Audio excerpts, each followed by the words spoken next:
रंगमंच। अंग्रेजी में बोलते हैं स्टेज। जहाँ नाटक करते हैं ना स्टेज, उसको हिंदी में बोलते हैं रंगमंच। क्या बोलते हैं? याद रखना, ये शब्द हमेशा काम आते रहते हैं। अनु आगे जय है ना, और अग्र आगे जय है ना, पहले में अग्रज। तो जो जय है ना, जय, जय का मतलब होता है जन्म लेने वाला, जन्म लेने वाला। जय बराबर, जय बराबर क्या होता है? अग्र होता है आगे। अग्र क्या होता है? आगे। तो अग्र जय, आगे, जो हमसे पहले जन्म ले गया वो बड़ा भाई। तो अग्रज किसको कहते हैं? बड़े भाई को। और अनु होता है पीछे। अपने बोलते हैं ना अनुगमन करना, पीछे चलना, अनुसरण करना, अनुगमन। तो अनु होता है पीछे।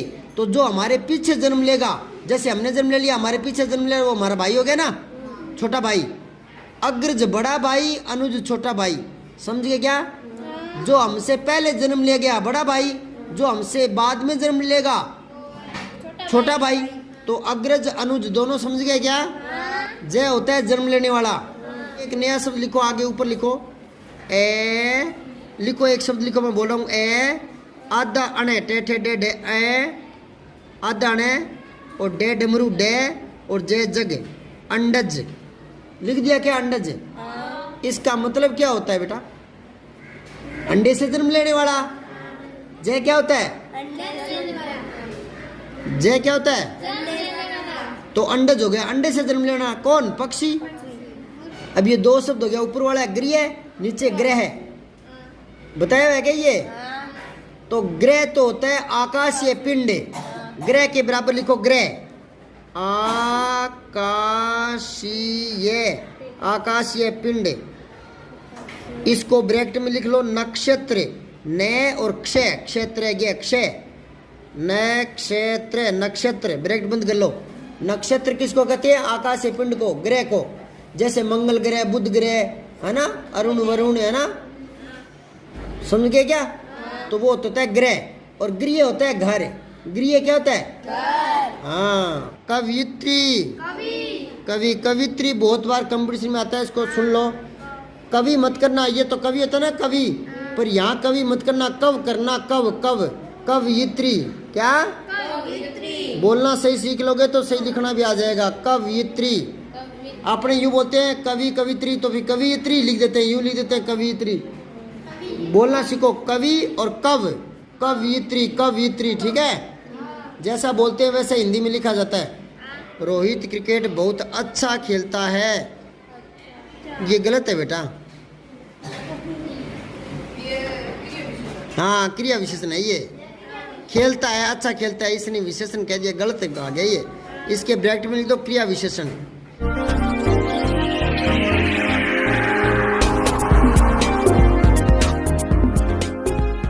कार्य पत्रक 16 देखो। व्यवहारिक व्याकरण। शब्द समूह में शब्दों के अर्थ को समझ पाएंगे। दिए गए वाक्यों के लिए एक शब्द लिखिए आप। साल का पहला महीना, ये लिखकर बता दिया, बाकी आपको करना है खुद को।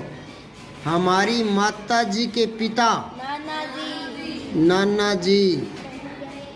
जहाँ नाटक किया जाता है रंगमंच। रंग ऊपर बिंदी, मंच ऊपर बिंदी, रंगमंच। अंग्रेजी में बोलते हैं स्टेज।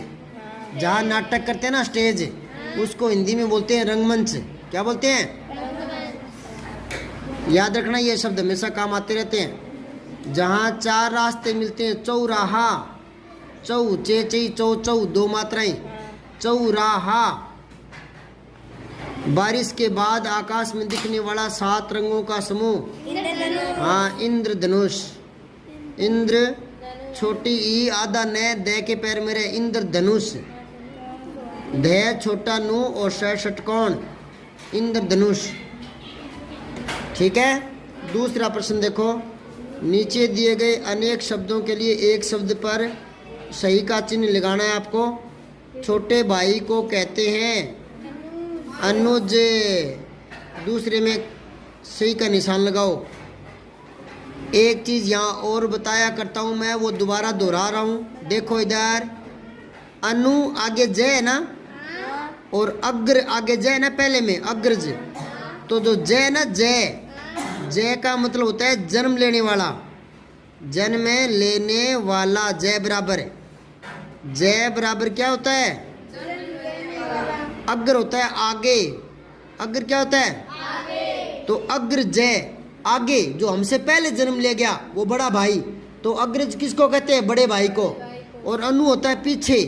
अपने बोलते हैं ना अनुगमन करना, पीछे चलना, अनुसरण करना, अनुगमन। तो अनु होता है पीछे। तो जो हमारे पीछे जन्म लेगा, जैसे हमने जन्म ले लिया, हमारे पीछे जन्म ले, वो हमारा भाई हो गया ना, छोटा भाई। अग्रज बड़ा भाई, अनुज छोटा भाई। समझ गए क्या? जो हमसे पहले जन्म ले गया बड़ा भाई, जो हमसे बाद में जन्म लेगा छोटा भाई। तो अग्रज अनुज दोनों समझ गए क्या? जय होता है जन्म लेने वाला। एक नया शब्द लिखो, आगे ऊपर लिखो ए, लिखो एक शब्द लिखो, मैं बोल रहा हूँ ए, आधा अणे टे ठे डे डे ए, आधा अणे, और डे डमरू डे, और जय जग अंडज। लिख दिया क्या? अंडज। इसका मतलब क्या होता है बेटा? अंडे से जन्म लेने वाला। जय क्या होता है? जय क्या होता है? तो अंडज हो गया, अंडे से जन्म लेना। कौन? पक्षी। समझे क्या? अंडज, जिसका जन्म अंडे से होता है। समझ गए? अब है पहला, देखो जहां अनाथ बच्चों को रखा जाता है, अनाथालय। तीसरे में गुड का निशान लगाओ, ठीक है? आलय घर को ही कहते हैं, अनाथ आलय, अनाथ का घर। एक आगे गृह दिख रहा है ना, गृह, ये भी घर को कहते हैं। इसके बिल्कुल नीचे लिखो गे के पैर में रह, और आगे है ग्रह। अब ये दो शब्द हो गया, ऊपर वाला है गृह, नीचे ग्रह। बताया हुआ है क्या ये? तो ग्रह तो होता है आकाशीय पिंड।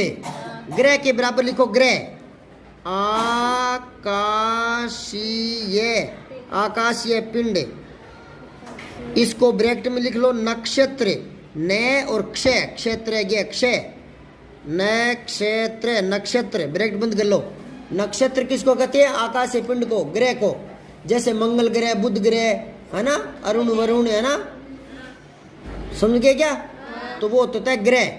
और गृह होता है घर। गृह क्या होता है? घर।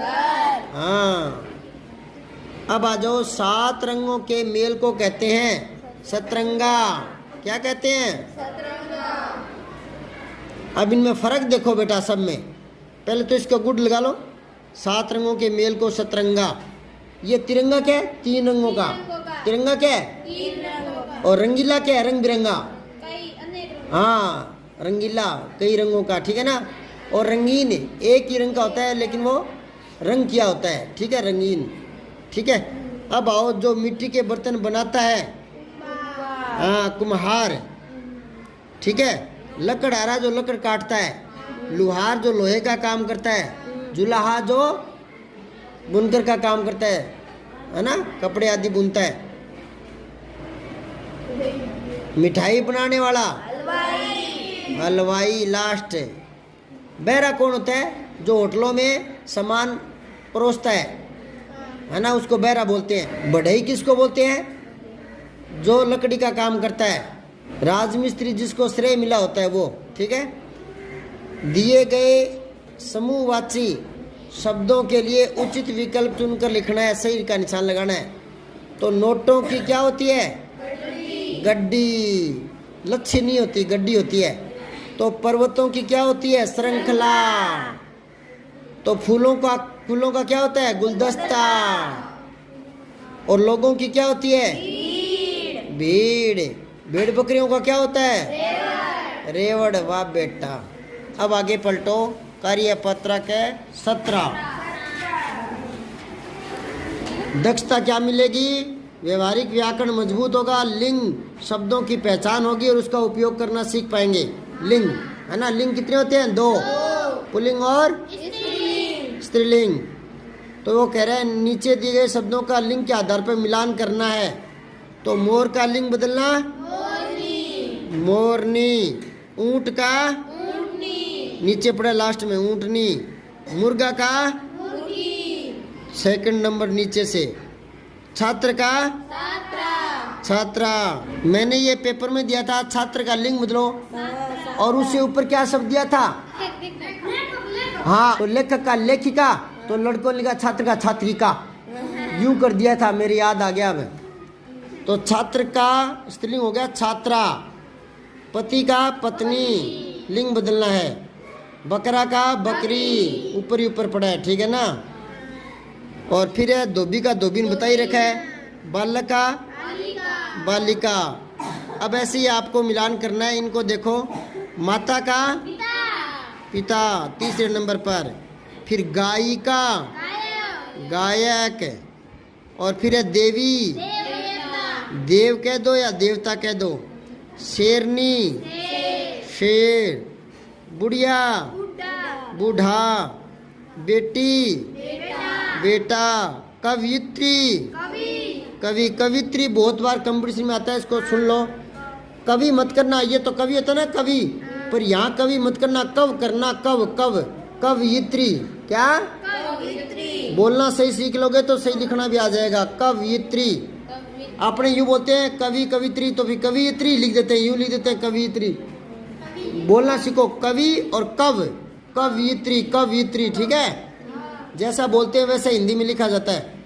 महोदया, महोदया का हो जाएगा महोदय।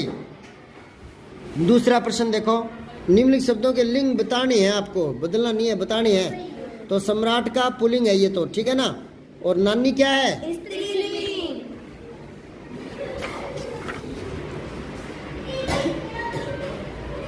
स्त्रीलिंग, ठीक है। और कौआ पुल्लिंग, और नदी स्त्रीलिंग, और कविता स्त्रीलिंग। सोमवार क्या है? पुल्लिंग, ठीक है ना। और हाथी क्या है? पुल्लिंग है ये भी। हिमालय क्या है? पुल्लिंग है। मोहिनी क्या है? स्त्रीलिंग। कोयल क्या है?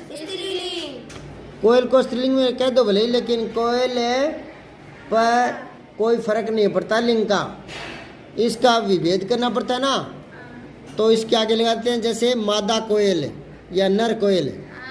कोयल स्त्रीलिंग लगता है क्या?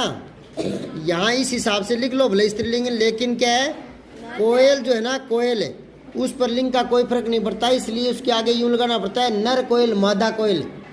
क्या लगाना पड़ता है? हाँ, नर कोयल और मादा कोयल। चलो प्रश्न तीसरा देखो, रेखांकित शब्दों के लिंग परिवर्तन करके रिक्त स्थान में पूरा करना है इसको। वर का पहले लिंग बदल दो, वधु। क्या? तो वर और वधु को सब लोगों ने आशीर्वाद दिया, ठीक है। फिर राधा की पुत्री और पुत्र दोनों ही गुणी हैं। गाय हमें दूध देती है और बैल। हाँ, खेतों में दो मात्रा लगानी है। अगर आपने एक लगा दी ना बेल, तो वो होता है लता, जैसे काकड़िया की बेल होती है ना आपके खेत में। अब आ जाओ कार्यपत्र 18। अभी कराऊं या कल करा दूं? अभी करा दो।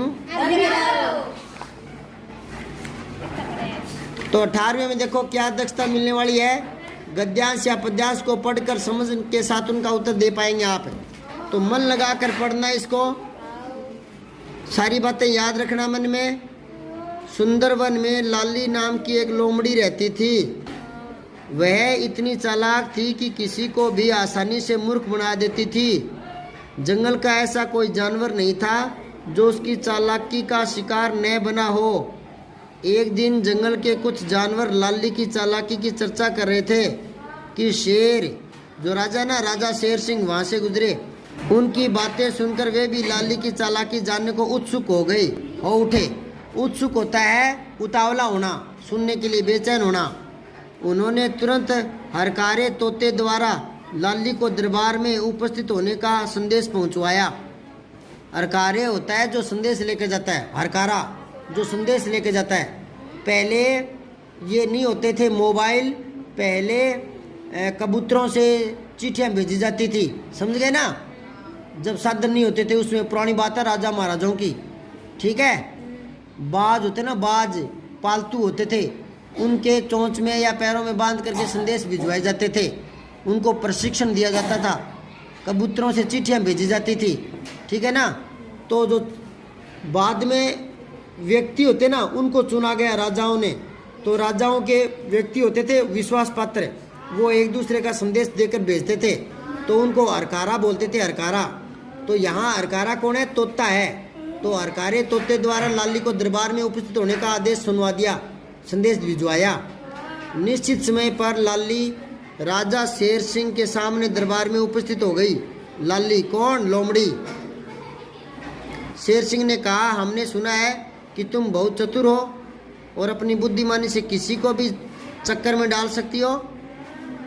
वो बोली, सब आपका आशीर्वाद है महाराज। लोमड़ी बोली कि सारा आपका ही आशीर्वाद है। अब प्रश्न देखो, कहानी को पढ़कर दिए गए प्रश्नों के सही विकल्प पर उत्तर आपको सही का निशान लगाना है। जानवर किसकी चतुराई की चर्चा कर रहे थे? लाली की। लाली की। राजा शेर सिंह ने किसकी बात सुनी थी? लाली लोमड़ी की चालाकी जानने को कौन उत्सुक हो गया? राजा शेर सिंह का संदेश वह कौन था? किसने किससे कहा, ये और बताना है। हमने सुना है कि तुम बहुत चतुर हो, ये किसने कहा? राजा ने, है ना, राजा शेर सिंह ने। किससे कहा? लाली लोमड़ी को। सब आपका आशीर्वाद है महाराज, ये किसने कहा? लाली ने, लाली लोमड़ी ने। और किससे कहा? राजा शेर सिंह से। अब तीसरा देखो, वाक्यों में विशेषण शब्द को रेखांकित करना है। ये वाक्य पढ़ने जिनमें विशेषण आए उनको अंडरलाइन करना है। जैसे एक करके बता दिया, रोहित क्रिकेट बहुत अच्छा खेलता है। ये गलत है बेटा। हाँ, क्रिया विशेषण है ये। खेलता है, अच्छा खेलता है, इसने विशेषण कह दिया, गलत आ गया ये। इसके ब्रैकेट में लिख दो क्रिया विशेषण। है तो ये विशेषण ही है, तो ये पर कौन सा विशेषण है? क्रिया विशेषण है ये। फिर है, लोमड़ी चालाकी से काम लेती है। चालाकी से काम लेती है, तो ये चालाकी विशेषण का काम कर तो रहे, लेकिन ये वैसे विशेषण नहीं है जो संज्ञा की विशेषता दिखाता है, ठीक है ना। वो तो होता है चालाक लोमड़ी, फिर होता विशेषण तो है ना। हाँ, लेकिन आप तो अब फिलहाल चालाकी कोई छांटोगे। बंदर नकलची होता है, हाँ नकलची बंदर, ये पूरा विशेषण है, ठीक है ना। मैंने 2 मीटर कपड़ा खरीदा है, 2 मीटर कपड़ा, ये बिल्कुल प्योर विशेषण है, परिमाप है, माप है ये। कपड़ा संख्या में नहीं होते, एक कपड़ा 2 कपड़ा नहीं होता। 2 मीटर कपड़ा, ये क्या है? परिमाणवाचक विशेषण, ठीक है। ये हो गया पूरा, और 19वां करेंगे कल। सब्सक्राइब करके बेल आइकन जरूर दबाएं।